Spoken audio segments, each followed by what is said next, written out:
మహిళా దినోత్సవ సందర్భంగా మౌనంగానే ఎదగమని మొక్క నీకు చెబుతుంది, ఎదిగిన కొద్దీ ఒదగమని అర్థమందులో ఉంది.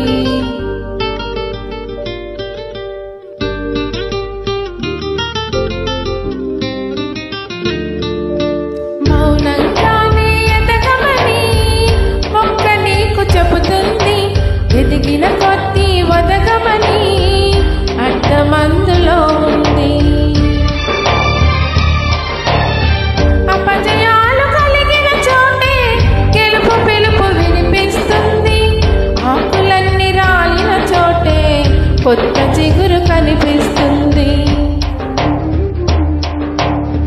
మౌనంగానే ఎదగమని మొక్క నీకు చెబుతుంది, ఎదిగిన కొద్దీ ఒదగమని అర్థమందులో ఉంది. అపజయాలు కలిగిన చోటే గెలుపు పిలుపు వినిపిస్తుంది, ఆకులన్నీ రాలిన చోటే కొత్త చిగురు కనిపిస్తుంది.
తెలుసుకుంటే సత్యమిది, తలచుకుంటే సాధ్యమిది. మౌనంగా